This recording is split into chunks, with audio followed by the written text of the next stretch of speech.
नमस्कार, मैं ऋतिक रोशन स्वागत करता हूं आप सबका अपने चैनल प्रगति टाइम्स में। आपने स्वामी प्रसाद मौर्य का नाम सुना होगा। जी हां, एक बहुजन नेता में गिने जाते हैं स्वामी प्रसाद मौर्य। वो अभी आज से पहले समाजवादी पार्टी में महासचिव, राष्ट्रीय महासचिव पद पे कार्यरत थे और समाजवादी पार्टी को लगातार बढ़ाने का काम कर रहे थे। लेकिन अचानक पता नहीं क्या हुआ और वो समाजवादी पार्टी के राष्ट्रीय महासचिव पद से त्यागपत्र देते हैं। और क्या कुछ त्यागपत्र में लिखते हैं, हम थोड़ा सा समझने का प्रयास करते हैं पूरा खेल क्या है। और उन्होंने आज ही एक नया पार्टी का ऐलान कर दिया है, उनका नया झंडा और नया चुनाव चिन्ह आने वाला है।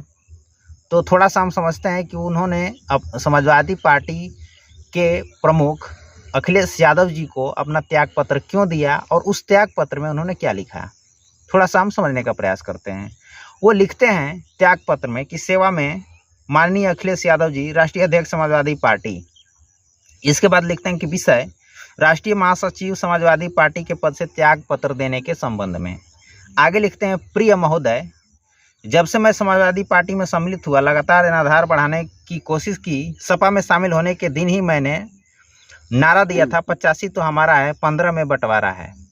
आगे लिखते हैं, हमारे महापुरुषों ने भी इसी तरह का लाइन खींची थी। भारतीय संविधान निर्माता बाबा साहब डॉक्टर भीमराव अंबेडकर ने बहुजन हिताय बहुजन सुखाय की बात की तो डॉक्टर राम मनोहर लोहिया ने कहा, सोशलिस्टों ने बांधी गांठ, पिछड़ा पावे 90 में 60। इसी प्रकार वो आगे लिखते हैं, शहीद जगदेव बाबू कुशवाहा व मान्यवर रामस्वरूप वर्मा जी ने कहा था, 100 में 90 शोषित है, 90 भाग हमारा है। इसी प्रकार सामाजिक परिवर्तन के महान नायक कांशीराम साहब का भी वही नारा था, 85 बनाम 15 का। आगे वो लिखते हैं, किंतु पार्टी द्वारा लगातार इस नारे को निष्प्रभावी करने एवं वर्ष 2022 के विधानसभा चुनाव में सैकड़ों प्रत्याशियों का पर्चा व सिंबल दाखिल होने के बाद अचानक प्रत्याशियों के बदलने के बावजूद भी पार्टी का जनाधार बढ़ाने में सफल रहे।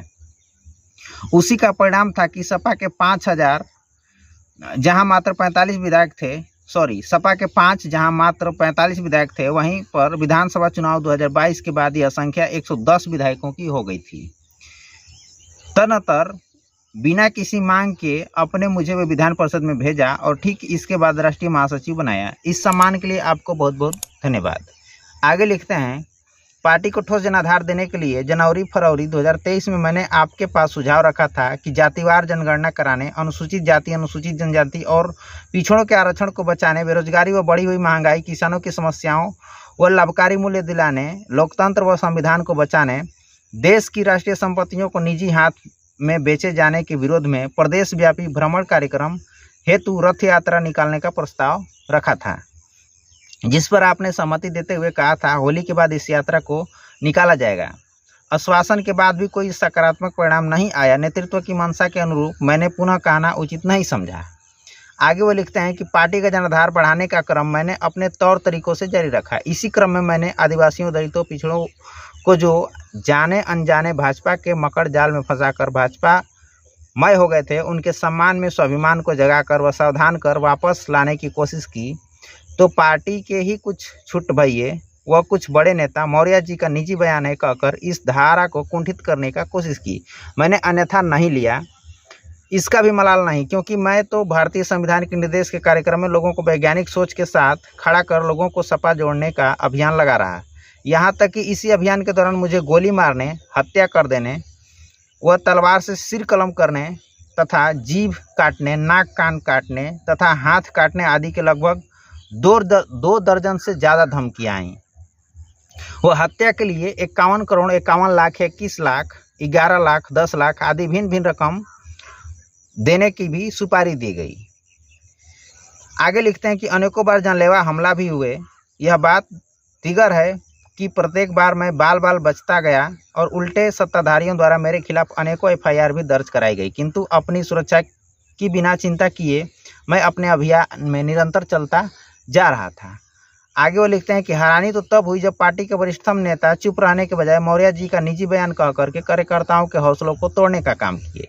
मैं नहीं समझ पाया कि एक राष्ट्रीय महासचिव मैं हूं जिसका कोई भी बयान निजी बयान हो जाता है, और पार्टी के कुछ राष्ट्रीय महासचिव व नेता ऐसे भी हैं जिनका हर बयान पार्टी का हो जाता है। एक ही स्तर के पदाधिकारियों में कुछ निजी और कुछ का पार्टी का बयान कैसे हो जाता है, यह समझ के परे है। दूसरी हैरानी यह है कि मेरे इस प्रयास से आदिवासियों, दलितों, पिछड़ों का रुझान समाजवादी पार्टी की तरफ बढ़ा है। बढ़ा हुआ जनाधार पार्टी का और जनाधार बढ़ाने का प्रयास वक्तव्य पार्टी का न होकर निजी कैसे? यदि राष्ट्रीय महासचिव पद में भेदभाव है तो मैं समझता हूं कि ऐसे भेदभावपूर्ण महत्वहीन पद पर बने रहने का कोई औचित्य नहीं है। इसलिए मैं समाजवादी पार्टी के राष्ट्रीय महासचिव पद से त्याग पत्र दे रहा हूं और कृपया इसे स्वीकार करें। आगे लिखते हैं कि पद के बिना भी पार्टी को सशक्त बनाने के लिए मैं तत्पर रहूँगा। आप द्वारा दिए गए सम्मान, स्नेह व प्यार के लिए बहुत बहुत धन्यवाद। ये आगे उनका सिग्नेचर है, वो लिखते हैं कि भवदीय स्वामी प्रसाद मौर्य, बिल्कुल साइन किए हुए उनका लेटर ये आता है। अब आज ही जो है कि उनका एक राष्ट्रीय पार्टी बनाया गया है, जिस पार्टी का नाम राष्ट्रीय शोषित समाजवादी संगठन ऐसे कुछ करके है, और उसका एक बेहतरीन सा खूब झंडा ही भी निकल के आया है। शॉर्ट में कहें तो उस पार्टी का पूरा नाम RSSP है, और ऊपर में नीले रंग का पट्टी है, बीच में लाल रंग का पट्टी है और नीचे में हरे रंग का पट्टी है।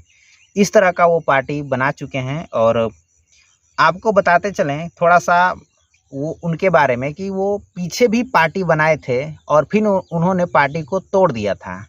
इसका मैं डाटा आपको बताना चाहूँगा। स्वामी प्रसाद मौर्य ने वर्ष 2016 में एक पार्टी का गठन किया था, जिस पार्टी का नाम लोकतांत्रिक बहुजन मंच रखा गया था। और फिर उन्होंने ये पार्टी जब बनाया था तो बहुजन समाज पार्टी से वो निकले हुए थे। हाल ही में बहुजन समाज पार्टी में वो कार्यरत थे, और जैसे ही बहुजन समाज पार्टी को उन्होंने छोड़ा तो फिर वे अपना नया पार्टी बना लिए वर्ष 2016 में। इसके बाद 2017 में उन्हें वो फिर भाजपा में भी शामिल हो गए थे, उन्हें कैबिनेट मंत्री भी बनाया गया था। इसके बाद 2022 में चुनाव से पहले भाजपा को छोड़ करके वो फिर सपा में आ गए थे, और सपा तक बने रहने तक की ये कहानी थी। अब जो है कि वो बहुजन नेता कहे जा रहे थे, और अचानक से वो पार्टी बनाए। तमाम रूढ़िवादी चीज़ों के खिलाफ वो लगातार बयानबाजी करते रहे, तमाम अंधविश्वासों के खिलाफ लगातार बयानबाजी करते रहे। उन्हें मेनस्ट्रीम मीडिया के मंच पे रखा गया, वहाँ भी वो गए और तमाम आडंबर और पाखंडवाद के खिलाफ वो तेज़ी से बोलते गए। लेकिन अचानक से ऐसा हुआ कि ये एक नया पार्टी बना लिए हैं।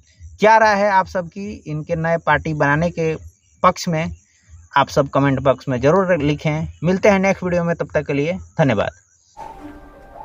नमस्कार, मैं प्रज्ञा टाइम्स चैनल से ऋतिक रोशन आप सभी से निवेदन करना चाहता हूं कि यदि आप बहुजन पत्रकारिता में प्रज्ञा टाइम्स चैनल को मदद करना चाहते हैं तो आप हमें मदद कर सकते हैं। हमारा फ़ोनपे, गूगल पे नंबर है 9934240303। इस पे आप पेटीएम भी कर सकते हैं। आपका एक एक पैसा बहुजन मिशन के काम आएगा, बहुजन पत्रकारिता के काम आएगा। देश भर में जहाँ भी बहुजनों के ऊपर अत्याचार होता है वहाँ हम जाएंगे और उनकी आवाज़ को उठाने का काम करेंगे। तो आप बहुजन पत्रकारिता को आगे बढ़ाने में हमारी मदद करें, हमें आर्थिक सहायता करें। धन्यवाद।